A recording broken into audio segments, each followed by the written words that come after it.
Yabazalwane, niyamazi uThixo.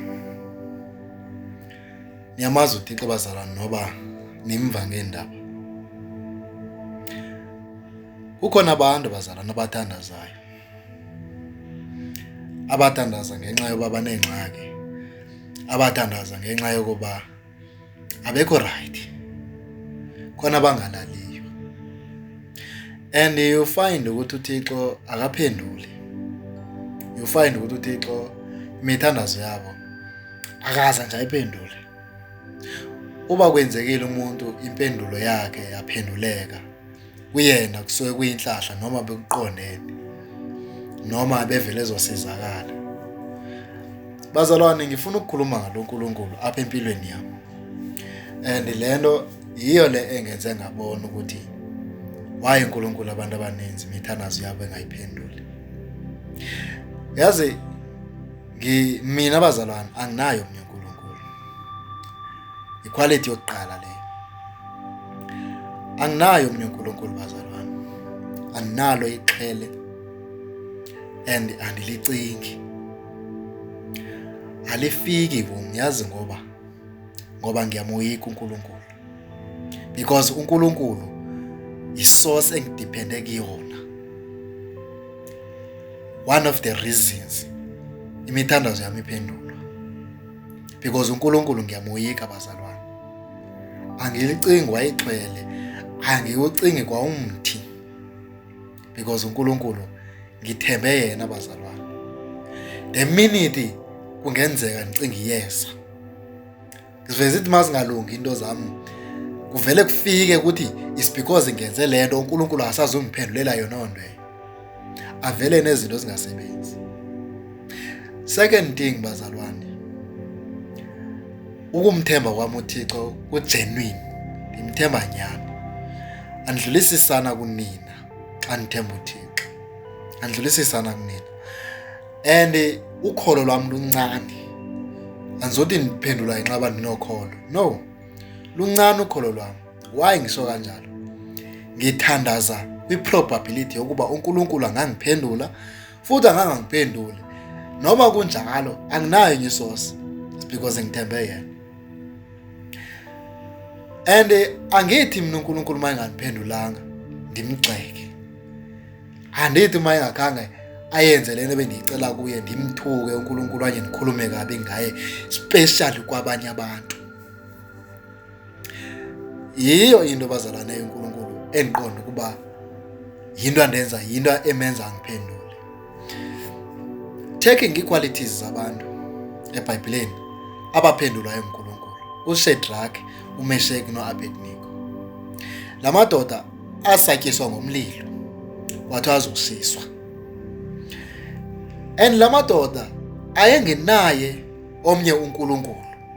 And ayengeke aliyeke ukholo awayinalo kuNkulunkulu. Impendulo eyaphumayo iveza ukuhlakanipha. Ithi impendulo kukumkani uNebukadneza.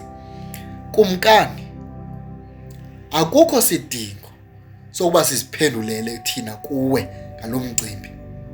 Ukuba uNkulunkulu wethu esimkhonzayo ngamaxesha onke unako ukusihlangula. Lalela la ndawo ithi unako ukusihlangula. Wosihlangula kanti noba akanako yazi lento yokuba ngeke simbuso uThixo wakho. That's what God is attracted emntwini. Lamadoda ayisazi ukuba uNkulunkulu wawo unako kwasindisa kulomlilo. Ayazi leyo nto. And ayinayo neprobability yokuba just like umuntu othandazayo angaphendulwa abe ethembe uNkulunkulu. Ayisazi ukuba angangaphendula uNkulunkulu ashe emlilweni. But ayisazi into yokuba noma kungenzeke iphi kwezinto zombini akangeka yeke ukukhonza uNkulunkulu. Ancama ukuba afe egameni lokuba akangafuni ukuyeka uNkulunkulu. Wenzani uNkulunkulu? Wenza into engalindelekanga. Kwabonakala indoda yesine phakathi kwawo yahamba nawe yathetha nawe, and I don't know ukuthi ayithethi thini nawe. Indoda yasezulwini uYesu Kristu qho. uYobi walingwa nguSathane. uSathane wammonezela uYobi because uYobi wayi-rich enayo yonke into, waba ne-extra bonus yokukholwa kuNkulunkulu ngokuthembeka, rich enjalo. uSathane wakholela ukuthi the reason ekholwa uNkulunkulu lo muntu engayeki is because u-rich. uNkulunkulu asusa bonke ubu-rich bakhe, still uyobhokholwa uNkulunkulu. Impendulo xa ifika kumfazi wakhe, xa ithi qalekisa lo nkulunkulu ufe kube kanye, uthi yena sizokwamkela okuhle kodwa na uNkulunkulu singakwamkela okubi. The reason ngikhuluma la mazwi bazalwane, I know baningi abantu abathandazayo, baningi abantu abathandazayo kuThixo, baningi bazalwane, baningi. And bazalwane, mayifike into yokuba phambi kwaThixo akukho umuntu special, sonke siyalingana bazalwane. But into yenza uThixo siphendule yindlela esime ngayo phambi kwakhe ezinhlizweni zethu. Ngoba uThixo uqala akhangele inhliziyo. uHana wayengabatholi abantwana, uPenina ebafumana abantwana, kodwa uHana zanga yeke ukuthandaza uNkulunkulu, azange yeke. Indoda yakhe uElikana yayimthanda kangiba yayide ithi noba imphakela inyama yakhe uHana yayibaninzi kunabanye, ezama ukumduduza ukuthi noba ungazali ayichazi ukuthi lona ndobuthandi. Wabe uPenina enabantwana abaninzi, uPenina kwasho ukuthi yayiligqwirhakazi elalingakholwa, ekhuluma amagama amabi uHana, because uHana abazalwane wayithembe uNkulunkulu.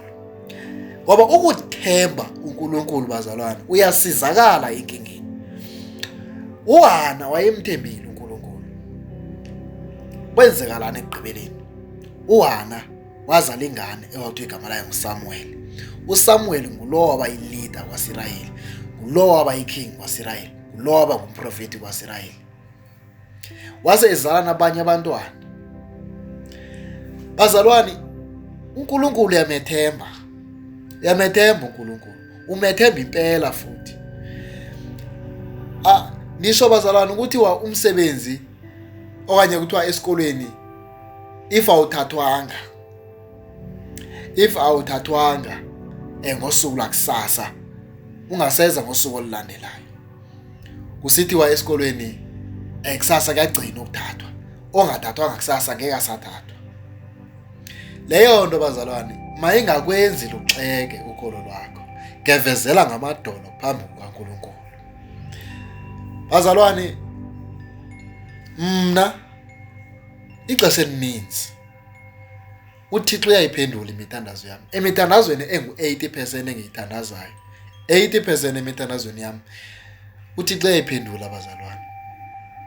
And nemithandazo engu-20% uNkulunkulu angayiphendulanga, I'm satisfied.